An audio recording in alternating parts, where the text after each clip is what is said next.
Good morning. Good morning. Like I said, I'm Erica Allen. I'm one of the pastors here at Horizon Church, and we have a very exciting opportunity as a church this morning. The Florida Annual Conference, so some folks who have supported this new church and getting off the ground have been really impressed with some of the things that we are doing, and so they place an intern with us this summer, and her name is Daley. We are so excited that she's going to be here. One of the major things that she has done this summer is plan, and she is going to lead this week an event called Mission Tampa. It's for teenagers in our community to get an opportunity to do exactly what it is we feel like we've been called to and tasked to do here at Horizon, and that is create a place where they can have some authentic community and conversation and an experience to serve others and share the love of God with other people. And so they'll be doing that this week, and Alex is going to be leading that. So she's here this morning. One of the exciting things about being a new church is we get to be a part of helping new leaders come up in the church, and so we are so excited. Alex is going to be here this morning. This is her first time ever giving a message. And so we are we're really excited about that. I'm just so excited that Horizon is a place that's investing in the next generation, the next leadership in the church, and I'm really excited that I get to be a part of pouring into a woman leader here, and I thank you all for the ways you've supported and loved her already. So Alex, go for it. I'm going to get off here.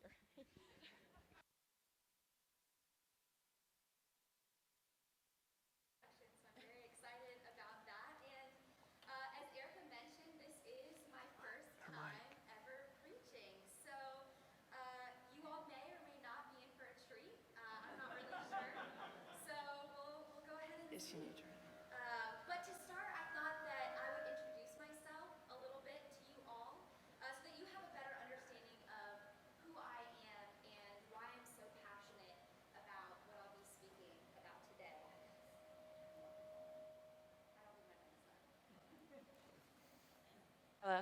Okay, there we go. Okay, so to start off, I was born here in Tampa, Florida, about 30 minutes away from here in the Lutz area, and so I am so happy to spend the summer in my hometown. For my undergraduate education, I went to Florida Southern College in Lakeland, Florida, and I had a scholarship there to play on the women's soccer team all 4 years, go Mocs. And there I started off as a biology major because I wanted to be a large animal vet. I had pet ducks and pet chickens, and I really thought that that's the work that I wanted to do. But soon I realized that I could not conquer taking chemistry and being a college athlete and also being in a sorority all at the same time. And so I decided to switch my major to religion, and I absolutely fell in love with it. And I decided to start the path to become an official pastor. And so I was drawn to the study of religion after I had some experiences in my life, and I had learned about people who tried to answer life's toughest questions, and these people answered their questions from the perspective of their faith in Jesus. And I was so drawn to the way that they would tackle some of these questions, such as, why is there suffering in the world? And why do really good and faithful Christians suffer? And the most important question that they tried to tackle for me was, how does God respond to the terrible suffering that some people experience in this world? And so I was drawn to readings in my undergraduate education that talked about the suffering Son of God, which is this God who reveals God's self in Jesus as the one who takes on our sufferings, our burdens, and endures them with us. And this was so persuasive to me in so many ways. And so after graduation, I had set my heart on becoming an ordained elder in the United Methodist Church, but as one who serves as a professor, because I really love the academic study of religion, and it's truly changed my life. I personally love a branch of theology, and it's called systematic theology. And like I've explained, I love and am passionate about theology that talks about suffering and why people suffer. And I'm still committed to do this challenging work. So I went to Candler School of Theology, which is at Emory University in Atlanta, Georgia, and I just finished my first year there. It was a long year, and I am committed, although to be very honest with you, sometimes I second guess myself and I try to get out of it, but I am committed to at least 6 more years of schooling in order to get my PhD, so pray for me.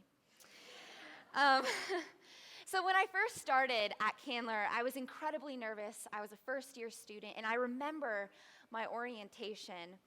It was about a year ago, this coming August, where I stepped into a chapel with my fellow first-year students, and this orientation was incredibly overwhelming, and it was so deep.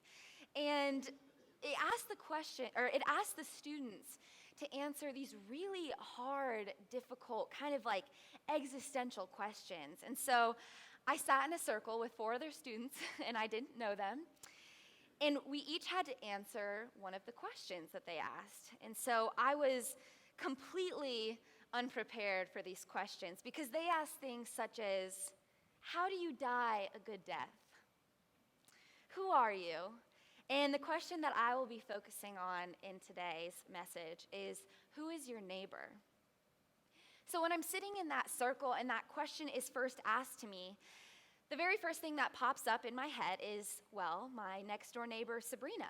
And so to explain this, she was my next door neighbor because growing up, I lived next door to the Ortiz family.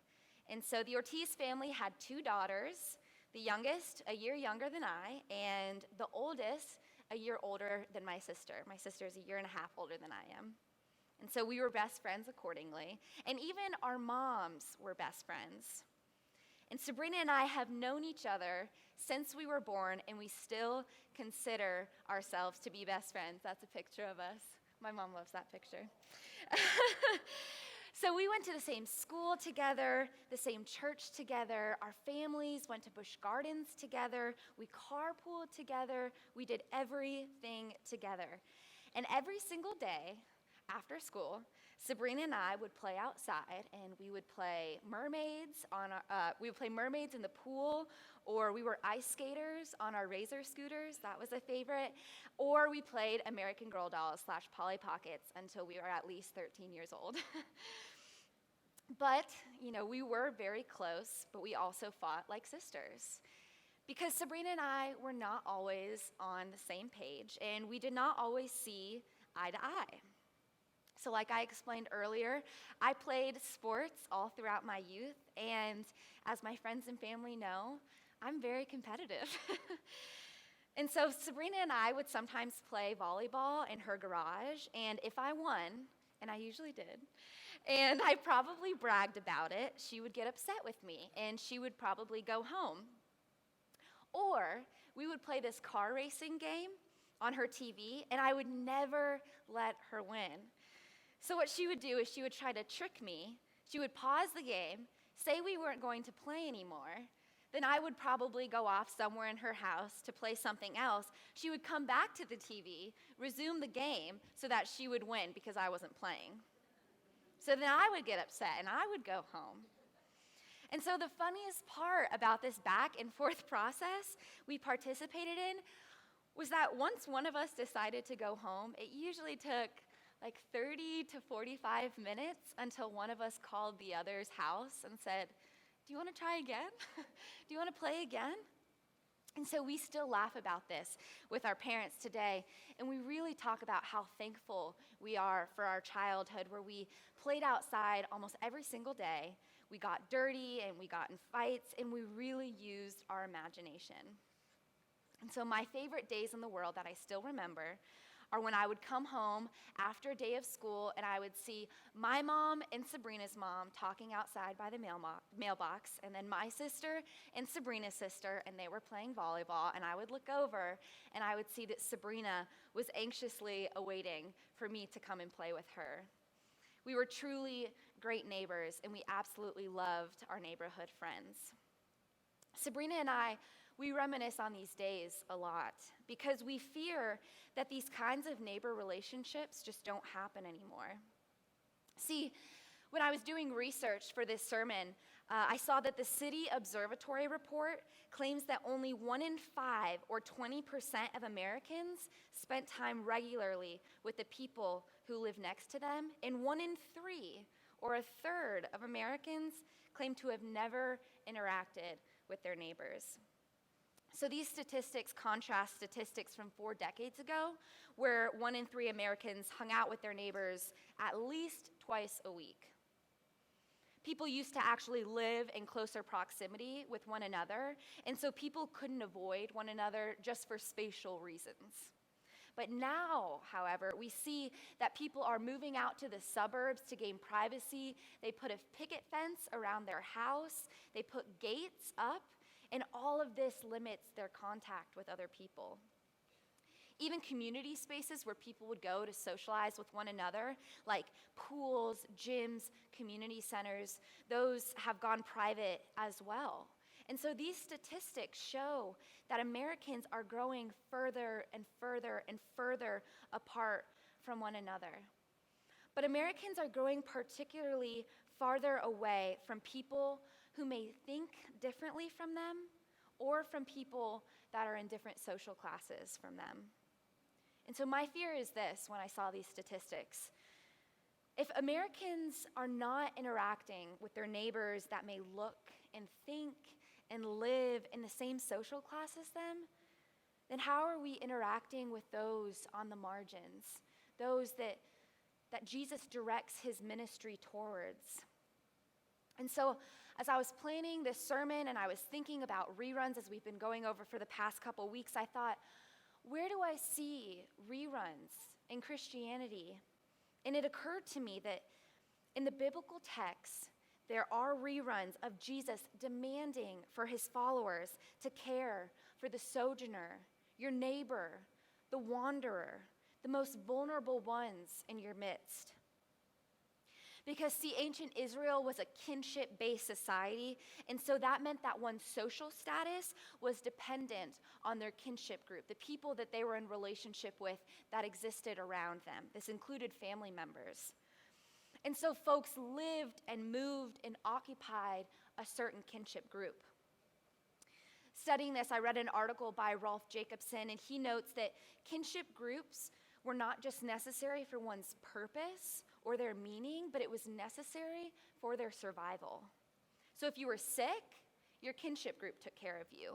Or if you could not gather your food, this was an agrarian society, then your kinship group would also do that for you. So those who did not have a kinship group were considered gers. This is a Hebrew word which could refer to orphans, widows, immigrants, or those who had been separated from their kinship group, maybe because of war or because of famine. And so without a kinship group, the ger had no one to fight for them when they needed it the most. When they were hungry, when they were sick, when they could not work, they had no support group. And they had to fight harder than most to survive because they may have been doing life alone. We see this with Ruth and Naomi. This is an example because they lost their husbands, they lost their son, and they had no kinship group. And so they too were considered gers. They were vulnerable in their society because they lived in a patriarchal society, and they did not have men who could own land for them, and they did not have men that could work for them or provide money for them. So how does God respond to the wanderer, the alien, the vulnerable, the immigrant? How does God respond to those that depend on the grace of God and the grace of others to survive? The Bible is clear on this and repeats itself on this issue. Exodus 22:21 up here is explicit in saying, "Do not mistreat or oppress a foreigner, for you were foreigners in the land of Egypt." See, the Israelites knew what it was like to once be strangers in a strange land, to be vulnerable in the midst of the Egyptians. The Israelites are commanded to obey the golden rule: treat others as you would want to be treated, or in this case, treat others as you would have wanted to be treated in the land of Egypt. Do not hurt these people. Do not misuse them. Do not take advantage of them, because you too remember what that treatment is like. And yet God led you out of oppression into liberation. Exodus 23:9 repeats this almost exactly, saying, do not oppress a foreigner. You yourselves know how it feels to be foreigners, because you were foreigners in the land of Egypt.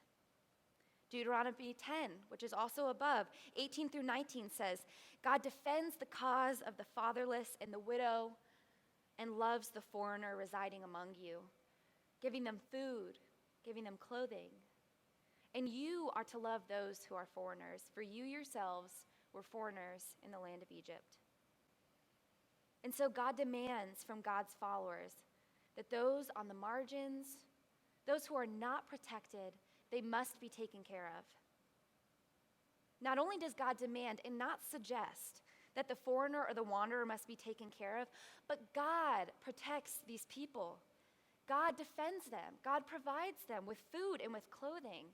And so as we can see, this is not simply a one-time statement that is made throughout the biblical text, because we see this in both the Old and the New Testaments, the command to provide for those who may be unable due to social pressures to supply for themselves. And so over and over and over again, we see that God is telling others, God's followers, to fulfill the command to help others seek liberation. So my question is this: how are we as a church helping the Ger in our midst? How are we feeding the hungry? How are you clothing the naked? How are we loving our foreigners, the wanderers? How are we embracing them, the most vulnerable, and surrounding them with a kinship group? Psalm 52 states, God is taking God's place on the divine council. In the midst of the gods, God holds judgment. How long will you judge unjustly and show partiality to the wicked? Give justice to the weak and the orphan. Maintain the right of the lowly and the destitute. Rescue the weak and the needy. Deliver them from the hand of the wicked. So, Horizon, my question to you is, who is our neighbor? Because if we are not interacting with the people we live next to, then how are we interacting with the people who are far different from us? Who is the neighbor? Can you think of one in your life that you may have been neglecting, that you may need to catch up with? Is it someone who has different abilities than you do? Is it someone who doesn't have a house like you do? Is it someone who doesn't even have a house at all? Is it someone who loves differently than you do? Is it someone who speaks differently from you? Is it someone who doesn't come from the same country as you? Is it someone who is new at work, or the child that sits alone at the lunch table? Is it your neighbor of a different religion? Ask yourself, who is your neighbor, as I ask myself seriously who my neighbor is as well. How would we treat our neighbors differently if we truly believed that the image of God is held within every person that we come across? How would our treatment of others change if we start to see the all-encompassing love of God, a God who has decided to be with us in human form in the person of Jesus, and a God who has taken on our burdens and our sufferings? Because if we take this message seriously, and if we are compelled by the statement that the last shall be first and the first shall be last, then we can do better, because we can always do better. And so we must radically open ourselves up to our neighbors. We must embrace our neighbors and provide for them the best that we can, because there are wanderers, sojourners, folks who are vulnerable, who are looking for liberation. Because the work of the church is to work alongside of people, particularly those who are struggling, and encounter together the life-changing, liberating work of God. During my time here, I've seen that our church is a very, very generous one. And with Horizon's generosity and commitment to service and authentic community, like Erica has explained, we have 12 youth and Horizon volunteers who are signed up to learn about who their neighbors really are. These youth have committed themselves to a week of service where they will experience the abundant love of God that simply does not deny a single human being. These youth will be reading with BT Washington students, learning about what it may be like to have a disability at Pyramid Inc., serving with those who are experiencing homelessness at Metropolitan Ministries, doing housework for those who are unable, and visiting with folks of the older generation who may need to simply see a smile. And so these youth will be serving and will be served by a neighbor that they probably have never met before and they may have never considered. But this is the power of coming together with your neighbors, because humans are better together, better when we step alongside one another despite our differences, despite our vulnerabilities, and work together towards restoration and reconciliation. And see, when the world plays the rerun over and over again that we can't all get along, there is the kingdom that God promises, a hopeful reality that God promises to bring where there is enough food, enough resources, enough love for all. And so this new story, this story of justice and resolution, God wants to write in our own lives and in the lives of others. Because the kingdom of God breaks through, friends, when we align ourselves with our neighbors, both locally and globally, and fight for one another. This is good and this is holy work that I know that Horizon Church has been doing, and I believe that Horizon will continue to do. The last verse that I want to read comes from the Gospel of Matthew, chapter 25, verses 34 through 40. It says, as it is above, "Then the king will say to those at his right hand, 'Come, you that are blessed by my Father, inherit the kingdom prepared for you from the foundation of the world. For I was hungry, you gave me food. I was thirsty, you gave me something to drink. I was a stranger, you welcomed me. I was naked, you gave me clothing. I was sick, and you took care of me. I was in prison, and you visited me.' And so the righteous will answer him, 'Lord, when was it that we saw you hungry and gave you food, or thirsty and gave you something to drink? And when was it that we saw you a stranger and welcomed you naked or gave you clothing? And when was it that we saw you sick or in prison and visited you?' And the king will answer them, 'Truly, I tell you, just as you did it to one of the least of these, you've done it to me.'" And so here we see that God rejoices with those who serve the hungry, the poor, the outcast, the immigrant. The folks who do this hard and holy work we can see here are granted entrance into the kingdom of heaven. In this parable, God explicitly aligns God's self with the least of these, because God has aligned God's self with our most vulnerable neighbor. When we treat our neighbors well, when we do not misuse them, when we embrace them openly and fully, we are opening ourselves up to love and relationships, but most importantly, we are opening ourselves up to the revelation of who God is. And so God's challenge to us is to stop the rerun that there isn't enough time to catch up with your neighbor and start living the new story that God has for you and for us. Because the challenge for us all this week is to reach out to a neighbor that you haven't caught up with in a while. Both the one that you are comfortable with and one that maybe you're not so comfortable with. This may be our neighbor next door and a man experiencing homelessness that you may see on the side of the road. This may be your boss that you sometimes can't stand and the distant relative that you know is struggling. It may be committing to making PB&J sandwiches with Horizon for the people who don't know where their next meal is coming from. It may be donating your time and your money to organizations that are fighting for good and for wholesome causes. So the question is, who is our neighbor, the one that we have not caught up with in a while, and how can we serve them better? This is hard and this is uncomfortable work, because I will be very honest about that.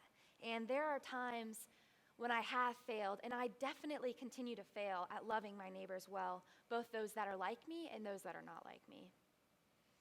But my hope for you all and for myself is that we engage in this hard work, and if it gets uncomfortable, and if it gets too hard, too frustrating, that you do what Sabrina and I did.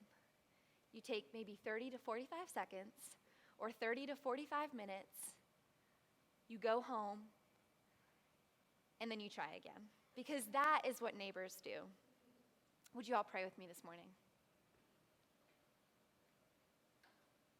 God, we come to you with humble and thankful hearts this morning.